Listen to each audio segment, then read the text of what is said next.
he tomado una decisión súper importante y muy personal. De manera libre y voluntaria, de aceptar los cargos a través de un acuerdo con la Fiscalía, y aprovecho la oportunidad para hacer mi manifestación de arrepentimiento, pidiendo perdón antes que nada a mi familia y a mis hijos, a las víctimas y a todo Colombia. Mauricio Leal nació el 24 de noviembre de 1974 en Cartago Valle. Tuvo una infancia bastante difícil, pues su padre no respondía económicamente por él, por lo que a su mamá le tocó trabajar en diferentes actividades y entre ellos era hacer oficios en diferentes casas, y le tocaba muy duro porque era madre de 2 pequeños hijos, Mauricio y su hermano Junior, y además de esto también tenían un medio hermano. Desde muy pequeño Mauricio se apasionó por el arte de la belleza y sus primeros acercamientos con el mundo de la peluquería fue cuando su madre Marlene tomó un curso, y como no lo dejaban entrar a las clases, él fue aprendiendo de lo que alcanzaba a ver a través de la ventana. Hubo un episodio bastante duro para Mauricio, pues en su adolescencia descubrió que le gustaban las parejas del mismo sexo y no sabía cómo decírselo a su mamá hasta que finalmente se lo dijo y ella no lo aceptó muy bien. De hecho, ella entró como en una especie de depresión y tomaba muchísimo alcohol hasta que entendió que era algo normal, y a partir de ahí ellos se convirtieron muy unidos. Cuando Mauricio tenía apenas 15 años de edad, la familia de Mauricio se trasladó a la ciudad de Cali tratando de buscar mejores oportunidades, pero a los pocos meses la mamá de Mauricio y su papá se separaron por los diferentes conflictos que ellos tenían, por lo que Mauricio empezó a trabajar desde muy temprana edad. Él se convirtió en el sustento económico de la casa, pues durante 4 años se convirtió como empacador de encomiendas, y como domiciliario, pues en su bicicleta llevaba arepas, mercados de tiendas, y la rutina de Mauricio después de repartir los mercados era irse a su colegio, de tal manera que así logró terminar su bachillerato. Un tiempo después, una amiga de la mamá de Mauricio le logró conseguir un empleo en una peluquería y literal comenzó desde abajo. Tenía que lavar el pelo de sus clientas, tenía que barrer, trapear, servir los tintos, pero un mes después le comentó al dueño de la peluquería que realmente lo que él quería hacer y lo que sabía hacer era cortar el pelo, y aunque había visto muchas veces a su mamá hacerlo, realmente nunca había tenido la oportunidad de cortar pelo, pero ese día se midió a cortar el pelo y lo hizo tan bien que el dueño de la peluquería terminó contratándolo. Empezó a estudiar viendo revistas de moda, además veía cómo los otros peluqueros hacían su trabajo e intentaba copiar sus técnicas de cortes y de maquillaje, y las cuales terminaba siempre mejorando. En solo 7 meses se convirtió en el peluquero que más ganaba, al que más buscaban, y le ofrecieron trabajo en la peluquería de Freddy Marín, un reconocido estilista de Cali, y a los 8 meses salió de ahí para montar su propio negocio. Con muy pocos ahorros y a los 22 años Mauricio emprendió su propio negocio, alquiló un local en Cali y de esta manera se montó su propia peluquería, al cual llamó Mauricio Leal, y tan solo tenía una silla Rimax y un escritorio viejo de su mamá, y es ahí donde este empezó a atender sus clientas. Tenía tanto trabajo en la ciudad de Cali que Mauricio le pidió a su hermano Junior que trabajara con él para tratar de dar abasto a los servicios que prestaban en la peluquería.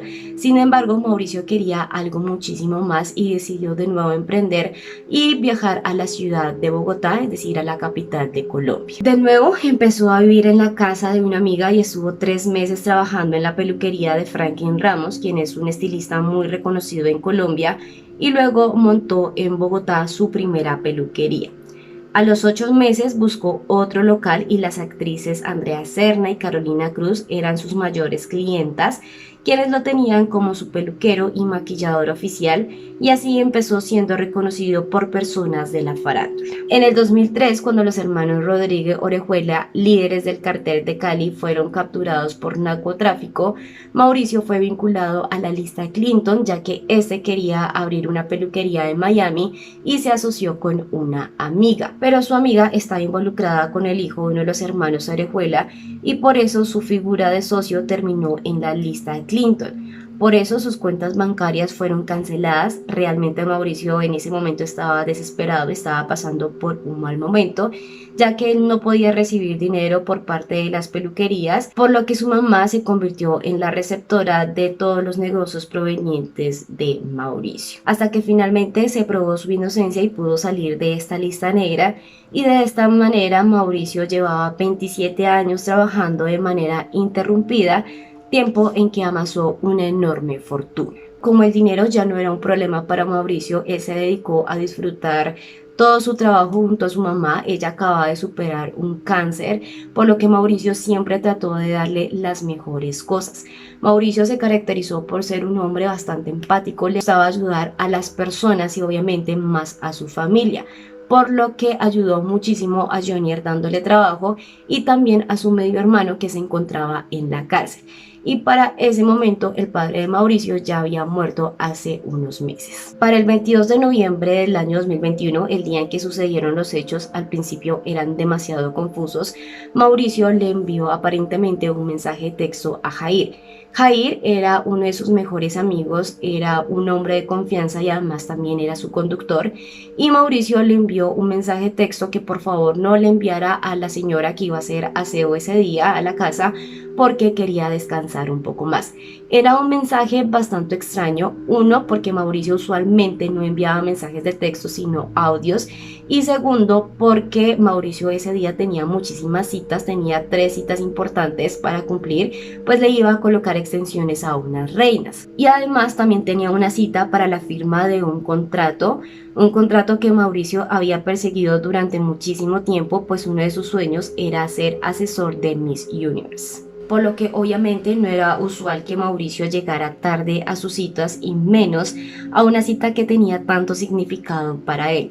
Pero las horas pasaban y no tenían noticias de Mauricio. Durante toda la mañana los empleados de Mauricio tratan de comunicarse no solamente con Mauricio sino también con su mamá, pero ninguno de los dos respondían, por lo que a las 12 del mediodía los empleados deciden darle aviso a su hermano Jonier, y Jonier decide ir a la casa de Mauricio a averiguar qué era lo que estaba pasando, pero él no va solo sino que va con Jair. Cuando llegaron a la casa de Mauricio, realmente quien se bajó primero y quien entró primero a la casa fue Jair, pero porque Jonier le dijo que se fuera adelantando, que fuera abriendo la casa, ya que él iba a hacer unas llamadas, teniendo en cuenta que su hermano no aparecía desde ya hace unas horas, cosa que era bastante extraña, y le dijo a su conductor que primero entrara él. Jair relata que esa casa estaba bastante silenciosa, pero era un silencio bastante extraño, por lo que decidió esperar a Jonier para que juntos entraran al cuarto de Mauricio.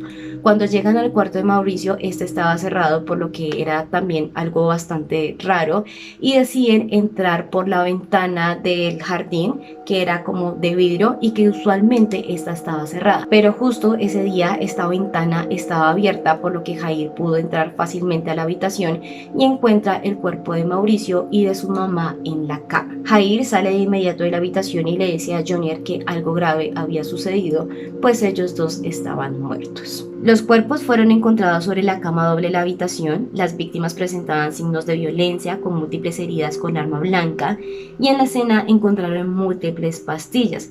Además de esto, también encontraron una carta escrita por Mauricio que decía: "Los amo, perdóneme, no aguanto más. A mis sobrinos y hermanos les dejo todo, con todo mi amor. Perdóname, mamá". Y su clave 1124. Llamaron de inmediato a la policía para que se hicieran cargo de esta situación, y en la inspección se encuentran un cuchillo con un mango de color café incrustado en el abdomen del occiso. Tenía 4 heridas en su abdomen, heridas que por su profundidad eran bastante dolorosas. También el cuerpo presentaba golpes en sus brazos y en sus antebrazos. Y sobre el cuerpo de Marlene, en el informe pericial se describió que estaba acostada al lado derecho y bajo las cobijas, y además en el lugar de los hechos encuentran 2 blisters de tabletas de zopiclona, medicamentos que son utilizados para bajar la ansiedad. Horas más tarde, Jonier, aparentemente afectado por toda esta situación, publica una foto en su Instagram con Mauricio y con su madre con el siguiente texto: "Mi madre y mi hermanito, unos angelitos que nunca olvidaremos. Solo los más hermosos momentos inundaron nuestras vidas. Gracias por tanto amor. A todos nuestros familiares, amigos y allegados, gracias por el apoyo y los buenos deseos". De esta manera, Junior empieza a aparecer en diferentes medios de comunicación, aparentemente afectado por todo lo que le había pasado a sus dos familiares. Realmente no podía creer lo que estaba sucediendo y decía que este crimen se debía a una mano negra que estaba tras Mauricio. Pero realmente una cosa es decirlo como en este video y otra cosa es ver como las declaraciones cínicas que este hizo frente a los medios de comunicación. También en los medios de comunicación dijo que no sabía nada sobre la carta que Mauricio le había dejado como toda su herencia y que se había enterado a través de una entrevista. Y también recalcó que Mauricio tomaba estos medicamentos por una enfermedad que había padecido hace muchos años. Sin embargo, para el 14 de diciembre la fiscalía descartó totalmente la hipótesis de un suicidio y confirmó que según los elementos materiales probatorios que tenía, se trataba de un doble homicidio. Y empiezan una investigación sobre la procedencia de los bienes de Leal y hacen allanamientos en 2 de sus peluquerías. Y esto también para tratar de descartar si se trataba de algún ajuste de cuentas, hipótesis que se fue cayendo con el tiempo. Unos días después se reveló la contabilidad privada de los hermanos Leal y se dan cuenta de algo bastante importante, y es que en el año 2019 Junior había tratado de emprender su propio negocio. Él también era estilista, por lo que trató de crear su propia empresa, pero en el año 2021 había fracasado totalmente por los efectos del coronavirus. Y además de esto también se descubrió que Junior había acabado de pasar por un divorcio, por lo que se puede decir que Junior para ese momento no estaba pasando por una buena situación, ni económica ni sentimentalmente. Además de esto, Junior empezó a hacer cosas bastante extrañas, pues para el 17 de febrero no asistió a una reunión de los accionistas de la peluquería de Mauricio, sino que se nombró a sí mismo representante legal de la empresa de su hermano. Y en una reunión familiar salió un comentario pues bastante fuera de lugar y dijo que en medio de todo lo que había pasado habían solamente 2 cosas buenas. Uno, que él sería el encargado de todos los negocios de Mauricio, y 2, como no existían más herederos, él y su hijo serían los únicos dueños de todo el imperio de Mauricio. De igual manera, Junior visitó sucursales bancarias buscando que le dieran información de las cuentas bancarias de su madre y de su hermano. Además, canceló una cuenta de ahorros con un saldo de 4.6 millones y otra cuenta con 65 millones. Y la cerraba supuestamente porque la empresa de Mauricio sería liquidada, por lo que retiró los saldos en efectivo. Este ha sido uno de los casos más mediáticos de Colombia, por lo que la fiscalía tuvo que trabajar muy rápidamente, y para el 14 de enero del año 2021, hacia las 9 de la mañana, la fiscalía dio a conocer la captura de Junior, pues se tenían varias pruebas contra él. Una era la alteración de la escena del crimen, pues tenían varios elementos como cobijas, sábanas que habían sido movidas con unos guantes para no dejar huellas, para tratar de simular que había sido un suicidio y no un homicidio. También se encontró rastros de sangre en la habitación de Junior, y de igual manera se descartaba la hipótesis de un hurto, ya que Mauricio vivía en una zona bastante exclusiva y para llegar a la casa de Mauricio por lo menos se tenían que atravesar 3 cordones de seguridad. Entonces solamente las personas allegadas podían acceder a la casa de Mauricio, y en las cámaras de seguridad solo se ve ingresando y saliendo a Junior, y se evidencia que Junior ingresó al conjunto el 21 de noviembre a las 11:37 y salió el lunes 22 de noviembre a las 11:19. Entonces la fiscalía cree que este crimen se cometió en este lapsus de tiempo. Además de esto, Junior tenía una herida de su mano que en diferentes medios dio 2 versiones totalmente diferentes. Una dijo que se lo había hecho cortando el pelo, como él también era estilista, se lo había hecho en su trabajo, y segundo, porque supuestamente se había raspado con una pared. Y por último, los imprudentes movimientos bancarios a tan solo días de la muerte de su hermano y de su madre fueron las pruebas claves contra Junior. En la primera audiencia que se llevó contra Junior, este se declaró inocente y dijo lo siguiente: no acepto ni aceptaré imputación de cargos y jamás hubiese sido capaz de poner una mano encima de mi madre y mucho menos de mi hermano. Pero se llevó una segunda audiencia que fue la de medida de aseguramiento, y esto la fiscalía la solicitó porque uno, Mauricio se podía escapar del país, segundo, Mauricio podía comprar testigos, o tercero, podía seguir alterando la escena del crimen, por lo que representaba un peligro para este caso y poder quedar impune, por lo que la fiscalía presentó todas las pruebas que les acabé de nombrar. Y Mauricio, al verse acorralado por la cantidad de pruebas que tenían contra él y además asesorarse con su abogado de cuál era la pena, decidió declararse culpable de los cargos que se le estaban imputando. Esta audiencia duró aproximadamente 8 horas y sus palabras finales han sido como de bastante estudio por parte de los criminólogos para estudiar su perfil criminal. Finalmente la fiscalía trató de reconstruir lo que había pasado ese día y el ente acusador señaló que Johnny primero había atacado a su madre Marlene y posteriormente fue a la habitación de Mauricio, lo golpeó, lo redujo y lo obligó a tomarse aproximadamente 9 pastillas de Zopiclón y a escribir la carta de despedida para posteriormente asesinarlo. Luego del doble homicidio, Johnny habría llevado el cuerpo de su madre a la habitación de su hermana y los habría acomodado juntos el uno del otro. Respecto a las heridas que Johnny le provocó a sus víctimas, se dijeron que las heridas fueron provocadas con sevicia,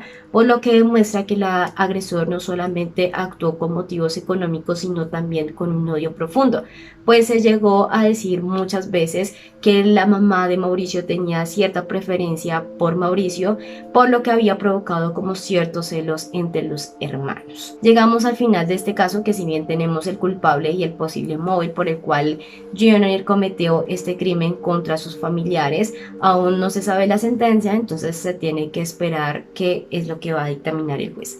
Así que terminamos por el día de hoy. Ya cuando salga la sentencia yo les estaré comentando, pero antes de irse no olviden suscribirse, activar la campanita y nos vemos en un próximo video.